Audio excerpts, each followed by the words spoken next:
No jantar de ação de graças, o pai dela levantou-se, ergueu a sua taça e disse: Ela precisa de um homem, não de um rapaz que nem sequer consegue pagar o aniversário dos próprios pais. Eu respondi-lhe à frente de todos. A Sofia gritou: E antes de continuarmos, por favor, escreva nos comentários o que está a sentir ao ouvir esta história. Obrigado por estar conosco. Vamos começar. Pede desculpa imediatamente, ou acaba tudo entre nós. Eu apenas sorri, sem dizer uma palavra.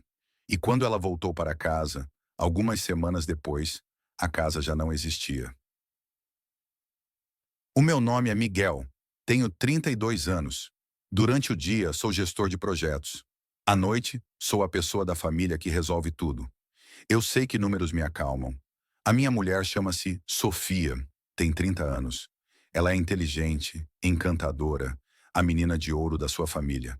O pai dela, o Rui, é um patriarca típico. Voz alta, opinião ainda mais alta. Ele julga os homens pelo relógio no pulso e pela marca do carro. A mãe da Sofia, a Helena, sorri-te, enche-te o copo e, ao mesmo tempo, lança uma crítica que só sentes quando chegas a casa. Naquele dia, jantávamos em casa deles. A mesa parecia saída de uma revista. O Rui começou com as provocações habituais. Como vai esse teu trabalhinho? Ainda a brincar com tabelas? A Helena disse em voz alta para todos. A Sofia trabalha tanto, precisava de um descanso de contar cada cêntimo. Eu cortava a comida em quadrados perfeitos. Lembrava-me a mim mesmo para respirar. Aqui, o dinheiro não é sobre matemática, é sobre poder. Depois do jantar, o Rui levantou-se com a sua taça. Bateu com o garfo no cristal. Pela minha filha, que merece tudo no mundo.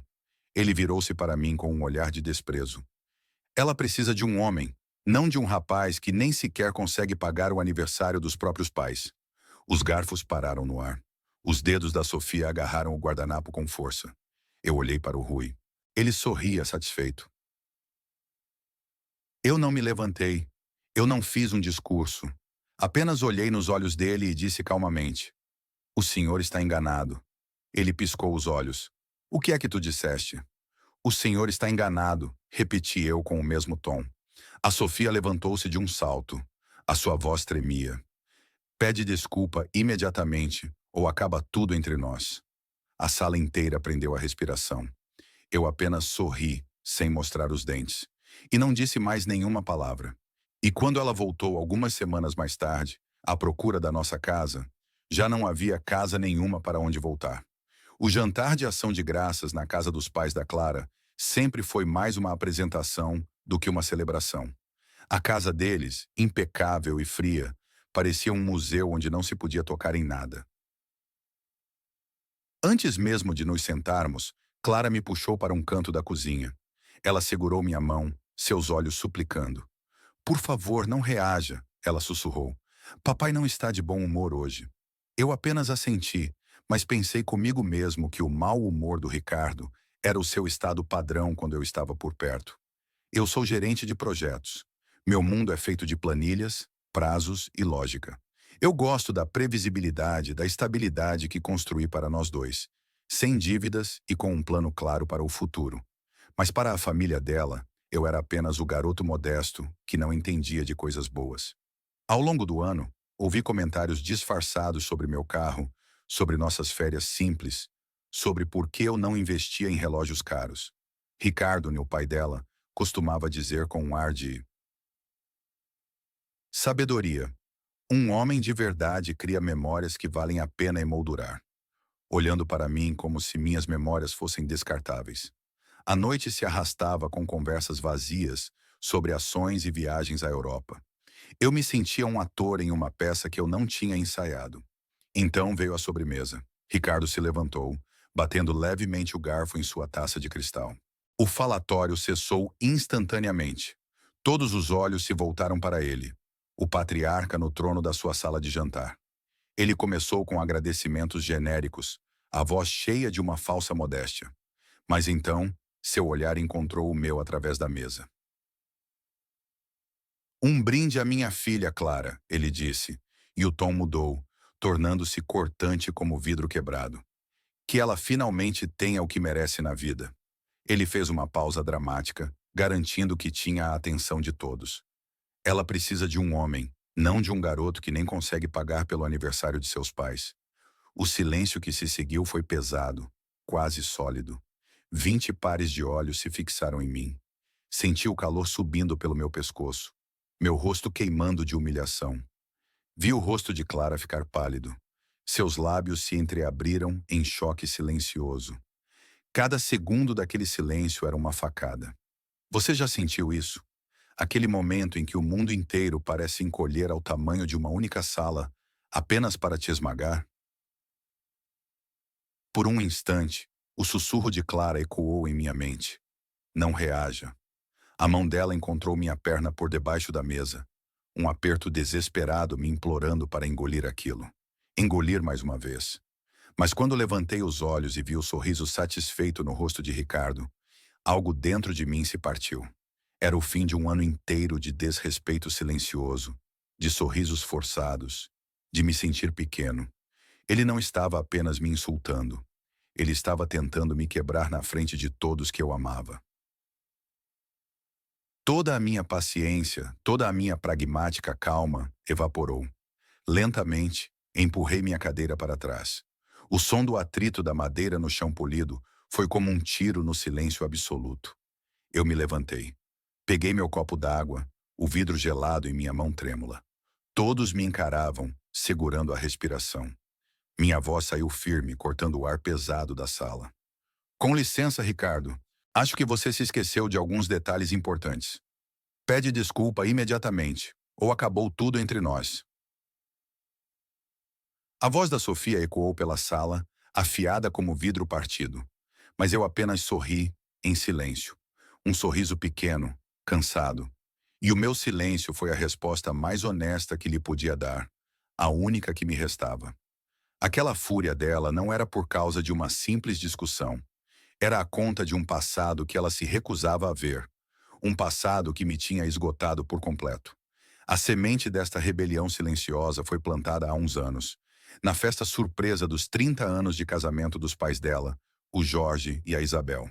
A Sofia estava eufórica. Passou meses a organizar cada detalhe para que tudo fosse absolutamente perfeito. Eu ajudei, claro, e tínhamos um orçamento definido para a minha contribuição, que eu paguei sem hesitar. Sentia-me feliz por vê-la tão dedicada à família. Mas no final daquela noite de luxo, a conta chegou à mesa. E havia um buraco. Um erro de cálculo, um extra inesperado, não sei. O que sei é que faltavam 3.000 euros. Lembro-me perfeitamente do pânico a tomar conta dos olhos da Sofia enquanto olhava para o papel. E depois para mim. A sua voz era um sussurro desesperado. Tiago, tens de cobrir isto. Por favor, resolve. Eu respirei fundo e expliquei com toda a calma que não conseguia tirar 3.000 euros do nada. As nossas finanças estavam planeadas ao cêntimo. Olhei para a minha conta bancária no telemóvel e disse: Sofia, consigo arranjar mais 1.000 euros agora. É o máximo que posso fazer sem comprometer o nosso mês. Mas para ela e para a sua família, aquilo não foi um gesto de ajuda. Foi uma falha. O meu não posso soou-lhes como não quero. A desilusão no rosto dela foi como um soco no estômago. A humilhação, porém, ainda não tinha terminado. Na manhã seguinte, o meu sogro, o Jorge, ligou-me. A voz dele era fria, cortante, sem qualquer cordialidade. Ele não me perguntou o que tinha acontecido. Ele não quis saber de nada. Apenas me deu uma sentença, uma frase que se gravou a fogo na minha memória. Um homem não diz não posso. E desligou. Naquele momento, eu percebi que não era o marido da filha dele. Eu era um investimento que não estava a dar o retorno esperado. Sabe aquela sensação de ser medido não por quem você é, mas pelo que tem no bolso? É um peso que esmaga a alma lentamente. Então, quando a Sofia, anos depois, me gritou para pedir desculpa ao pai, ela não estava a pedir que eu resolvesse uma briga. Estava a pedir que eu me ajoelhasse perante aquele sistema, que admitisse que o Jorge tinha razão, que eu validasse a ideia de que o meu valor como homem se media pela minha capacidade de dizer sim a qualquer capricho financeiro. E isso eu não podia fazer. O meu sorriso silencioso foi a minha rebelião. Mas a festa de aniversário foi apenas o começo. Um único grão de areia. A verdade é que havia um deserto inteiro de pequenas coisas, de momentos que se foram acumulando ao longo do tempo, dia após dia. Tudo começou de forma tão inocente. Lembro-me da primeira vez que a Sofia veio ter comigo, com aqueles olhos que me desmontavam, e disse: Amor, o meu pai está com um problema no cartão de crédito. Era uma quantia considerável, mas eu paguei. Pelo bem da paz, pela felicidade dela. 6 meses depois, a história repetiu-se. O Jorge, o pai dela, simplesmente não se controlava. E mais uma vez, lá estava eu a cobrir as suas dívidas. A Sofia defendia-o. Eu sei, ele cresceu na pobreza. Ele não suporta a sensação de ser pequeno. Ironicamente, era eu que me sentia cada vez mais pequeno a cada extrato bancário. Depois veio a irmã dela, a Letícia. Precisava de dinheiro urgentemente para rescindir um contrato de aluguel. As minhas economias já estavam no limite, então vendi a minha guitarra. A minha única Fender, aquela que comprei com o meu primeiro salário a sério.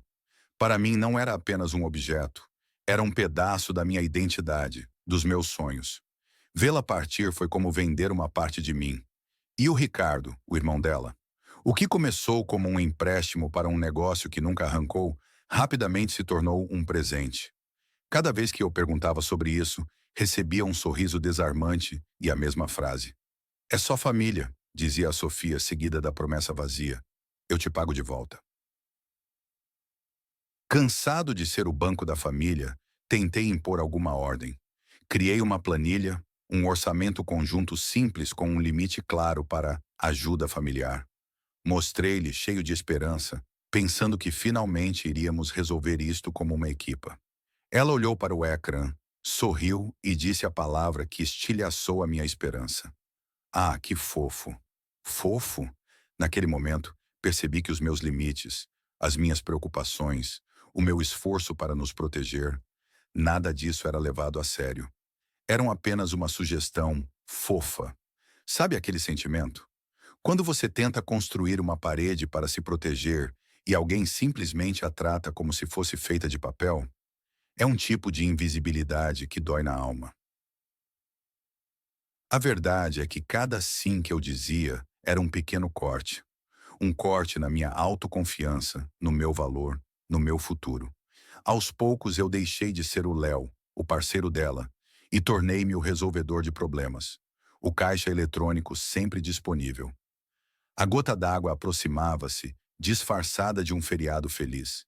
Estávamos a caminho do jantar de ação de graças na casa dos pais dela. O carro em silêncio tenso. De repente, a Sofia virou-se para mim, com um pedido nos olhos que eu já conhecia demasiado bem. Ela apertou a minha mão e sussurrou: Apenas ignore desta vez. A promessa de sempre, o eco de uma estratégia que já não funcionava. Mas mal sabia ela que aquela seria a última vez que eu ouviria essa frase da mesma maneira. A viagem de carro para casa, depois daquele jantar, foi puro silêncio. Sabe, dizem que o silêncio às vezes é um martelo, quebrando tudo por dentro sem fazer barulho. Mas naquela noite, para mim, o silêncio foi diferente.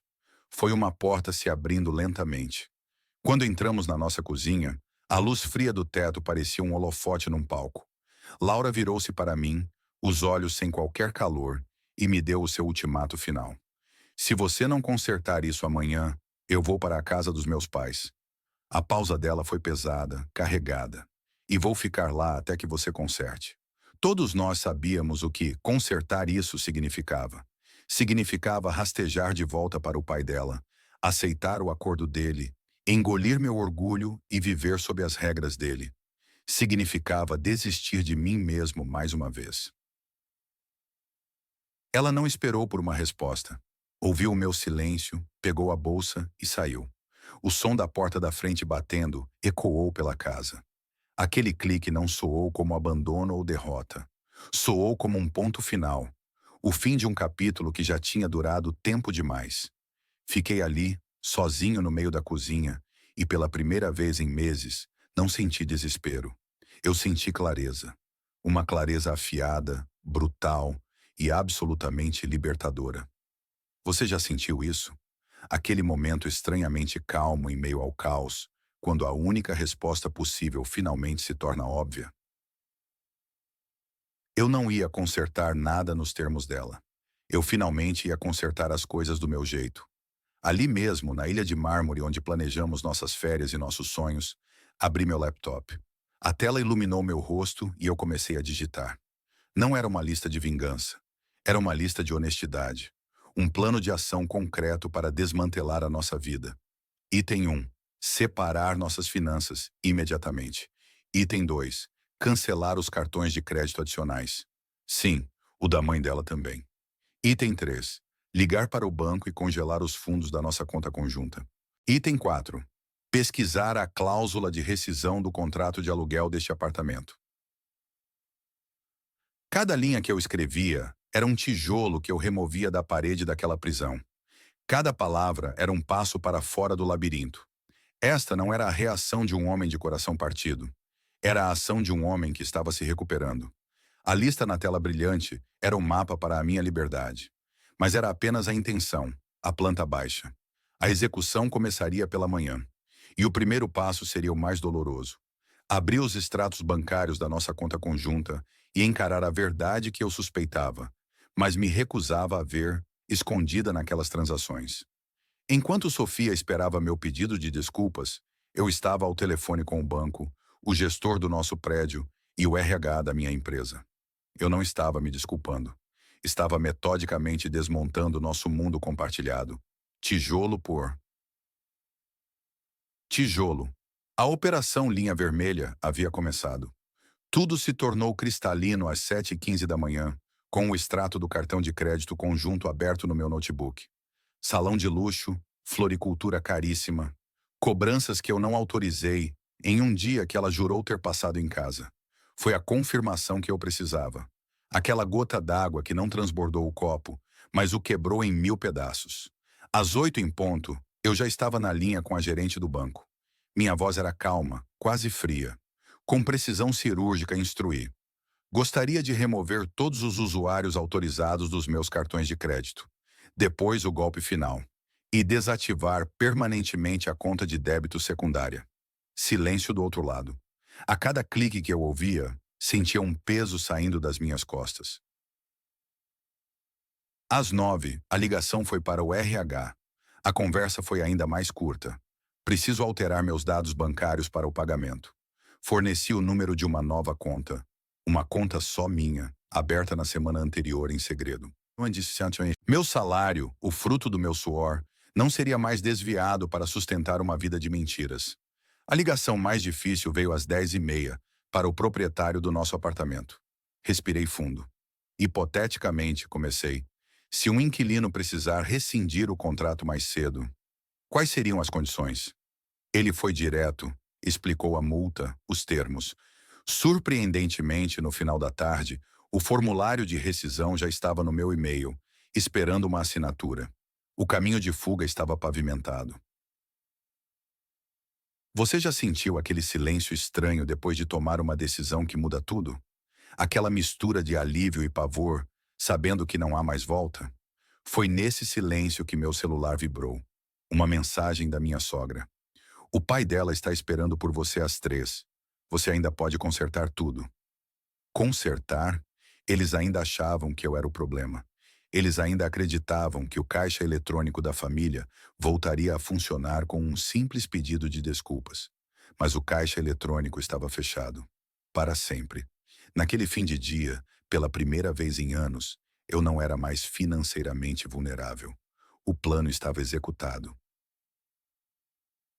Mas a tempestade de verdade só começaria quando Sofia chegasse em casa, tentasse usar o cartão no supermercado e descobrisse que seu instrumento favorito estava quebrado, e eu estaria esperando. Passaram-se 2 semanas em total silêncio. Nem uma mensagem, nem uma chamada. Na minha cabeça, eu já ensaiava os discursos que nunca faria, as acusações que ficariam por dizer. Até que um dia, o telemóvel vibrou. Era a Sara. Estou a voltar para casa. Aquelas palavras tão simples e tão carregadas de presunção fizeram o meu sangue gelar. Eu olhei para a mensagem, respirei fundo e respondi apenas com duas palavras: qual casa? Ela não respondeu. Às 6h10 da tarde, como sempre pontual, ela chegou com a sua mala ao nosso antigo prédio. A chave ainda funcionava na fechadura. A porta abriu-se, não para o cheiro do nosso lar, mas para um eco ensurdecedor. O apartamento estava completamente nu. As paredes brancas pareciam gritar, e o chão de madeira polida ecoava cada passo hesitante dela. No meio da sala, onde antes estava o nosso tapete, havia apenas um envelope. Dentro, um novo endereço e uma nota simples para ela marcar uma hora para ir buscar as suas coisas. Vocês já sentiram isso? Aquele momento em que o chão desaparece sob os vossos pés e tudo o que resta é o eco do que já foi. O telefone tocou segundos depois. Era ela, claro. A voz não era de tristeza, era de pura fúria. Onde estão as minhas coisas? Tiago, onde estão os meus pratos? Onde está a cama? Onde raio está o tapete persa que a minha avó me deu? Ela gritava, e eu conseguia ouvir a sua voz a quebrar. Não de dor, mas de incredulidade. O choque de ter perdido o controlo era palpável. Eu mantive a calma, o que a enfureceu ainda mais, e expliquei que tudo estava guardado em segurança no armazém. A raiva dela transformou-se em puro veneno. Homem mesquinho, insignificante, como te atreves a fazer isto sem me dizer nada? Antes que eu pudesse responder, a chamada terminou com um clique violento. Mas a paz não durou.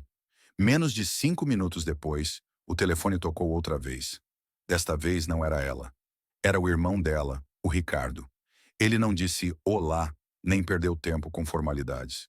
A voz dele era grave e carregada de uma ameaça fria. Vais pagar caro por esta humilhação, ele rosnou. O nosso advogado vai entrar em contato contigo amanhã. Ele gritou mais algumas ofensas que eu mal consegui entender e desligou-me o telefone na cara.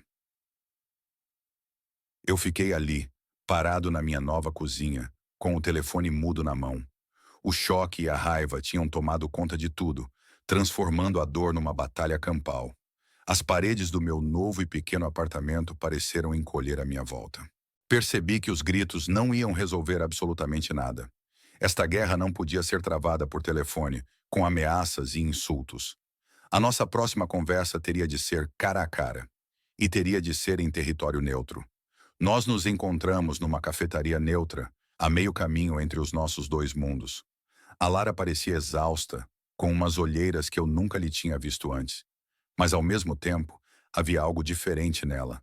Uma certa leveza nos ombros, como se um peso invisível tivesse sido finalmente aliviado. Eu não perdi tempo com conversas de circunstância. Pousei um envelope branco na mesa, entre o meu café amargo e o chá dela, que arrefecia. Lê isto, disse eu com a voz mais firme que consegui encontrar. Lá dentro, numa única folha, estavam as minhas 3 condições inegociáveis. Primeiro, contas bancárias estritamente separadas. Manteríamos uma conta conjunta apenas para as despesas da casa, como a renda e as contas. Nada mais. Eu precisava de sentir que o meu suor não estava a financiar um estilo de vida que me desrespeitava. Segundo, terapia de casal obrigatória, com um profissional que escolhêssemos juntos. Precisávamos de um terreno neutro para aprender a comunicar outra vez, sem que as palavras fossem usadas como armas. E o terceiro ponto, o mais delicado de todos, uma política de tolerância zero para o pai dela. Nenhum telefonema com insultos velados, nenhuma visita surpresa para me pôr no meu lugar. Se ele cruzasse a linha, mesmo que por 1 milímetro, o contato seria cortado por nós os dois, até que existisse um pedido de desculpa sincero. Os olhos dela percorreram a folha rapidamente, parando no final. Ela levantou o olhar e eu vi o pânico tomar conta da sua expressão. Os meus pais nunca vão concordar com o ponto 3, sussurrou ela, como se fosse um facto inevitável. Foi nesse momento que o chão sob os nossos pés mudou para sempre. Inclinei-me para a frente e disse, olhando-a diretamente nos olhos: eles não precisam de concordar. Você precisa. Você já sentiu isso? Aquele momento em que você finalmente traça um limite e o silêncio que se segue parece mais pesado do que qualquer grito. O mundo parece parar por um segundo, apenas à espera de ver de que lado da linha a outra pessoa vai ficar. A Lara abriu a boca, talvez para falar de lealdade, de família, da forma como as coisas simplesmente são. Eu interrompia sem levantar a voz. Isto não é um castigo, é a conta. Durante anos eu paguei por algo que nunca pedi. Agora eu simplesmente parei de pagar. A expressão dela mudou. A raiva deu lugar a uma compreensão dolorosa, como se ela estivesse a ver a fatura pela primeira vez. Ela dobrou o papel lentamente, com um cuidado quase cerimonial, e guardou-o na mala. Preciso de tempo para pensar, disse, sem me olhar nos olhos. Levantou-se, deixou o dinheiro do chá na mesa e caminhou em direção à porta. Eu fiquei ali, a vê-la afastar-se, a sua silhueta a misturar-se com as outras pessoas na rua. Pela primeira vez em anos, eu não sentia raiva nem desespero, apenas um silêncio expectante. A decisão era dela. Mas a porta que eu tinha acabado de abrir não era para o nosso passado. Era para um futuro completamente desconhecido. E eu não fazia a menor ideia se ela teria a coragem de atravessá-la comigo. Claro, aqui está o monólogo completo para o bloco 8, seguindo todas as suas instruções. Ela voltou e parou na minha frente. A voz dela tremia um pouco quando disse: Eu falei para o papai parar. Ele não parou, mas eu falei. Naquele segundo, naquele exato segundo, eu soube. Eu soube que tínhamos uma chance. Não foi um reencontro de filme, com beijos na chuva e música de fundo. Foi quase uma reunião de negócios. Eu coloquei minhas condições na mesa, uma por uma, cada uma mais dura que a outra, como se estivesse montando um quebra-cabeça de metal. Sem eu te amo para adoçar a pílula, apenas a verdade crua. E a Clara, ela concordou com tudo. Cada vírgula, cada ponto final. Sim, Léo, sim. Começamos a terapia de casal na semana seguinte. Foi ali, naquela sala pequena com duas poltronas desconfortáveis, que a verdadeira bomba explodiu.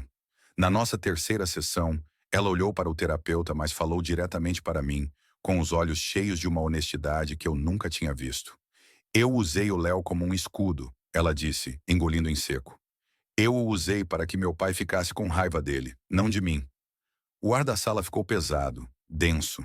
Foi um soco no estômago, mas um soco que, estranhamente, começou a curar tudo. Sabe aquela sensação de ouvir uma verdade que dói profundamente, mas que ao mesmo tempo liberta algo que estava preso dentro de você? Já te usaram assim, como um para-raios para a tempestade de outra pessoa? Aquela confissão foi o ponto de virada. A partir daquele dia, as palavras dela começaram a se transformar em ações. Eu nunca vou esquecer a tarde de domingo em que o telefone tocou. Era o pai dela, com mais uma de suas emergências financeiras, que sempre nos afundavam.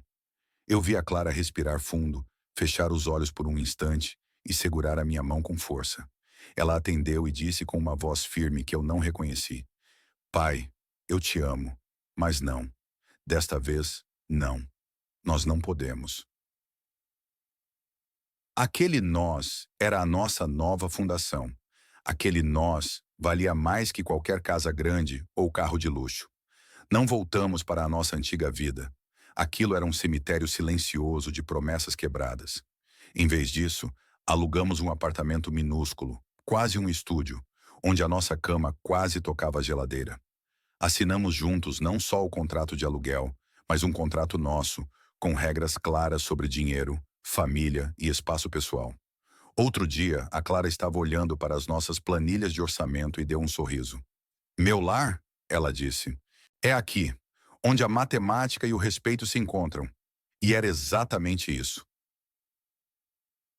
Eu aprendi da forma mais difícil que o amor não é um subsídio ilimitado, que o respeito não é um item de luxo que você adiciona depois, e que um não dito com firmeza é a fronteira mais saudável que você pode construir ao redor do seu coração e do seu futuro.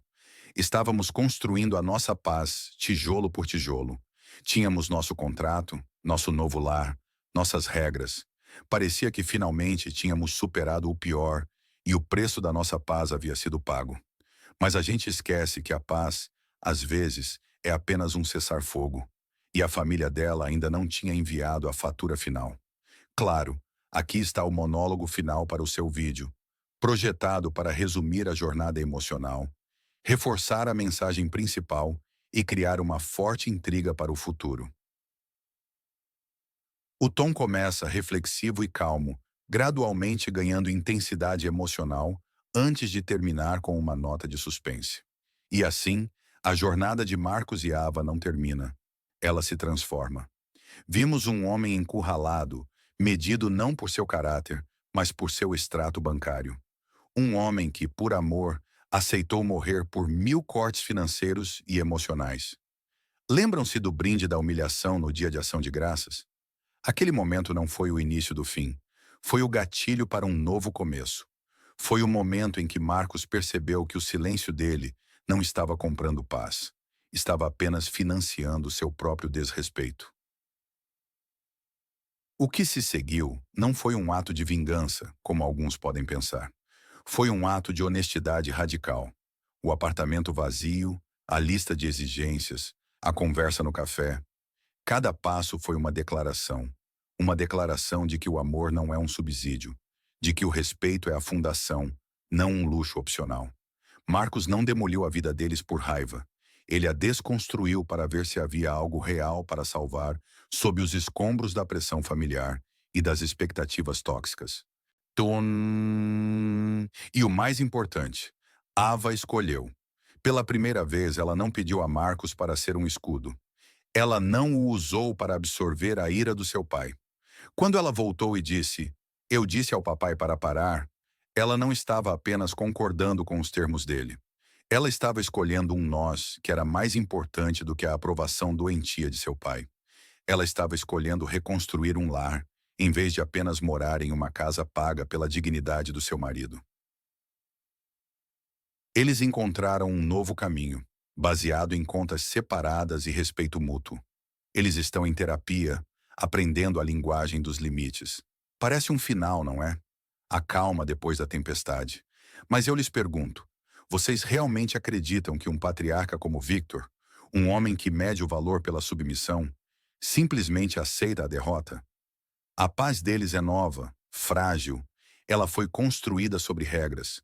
Mas o que acontece quando a outra parte do jogo se recusa a seguir as regras? Victor perdeu a arma do dinheiro. Ele não pode mais exigir, emprestar ou humilhar financeiramente. Quando um manipulador perde sua ferramenta favorita, ele não desiste. Ele encontra uma nova, uma mais afiada. Pensem nisso. A próxima crise não virá na forma de uma fatura de cartão de crédito. Ela virá disfarçada de uma emergência de saúde, de um apelo emocional da mãe, de uma chantagem sentimental que fará os limites de Ava parecerem crueldade. A verdadeira batalha de Marcos e Ava não foi um contra o outro. A verdadeira batalha está prestes a começar. Eles construíram um muro, mas será que ele é forte o suficiente para resistir a um ataque que vem de dentro? A próxima vez que o telefone tocar, não será Vitor a gritar. Será algo muito pior. Será ele pedindo ajuda, e essa será a prova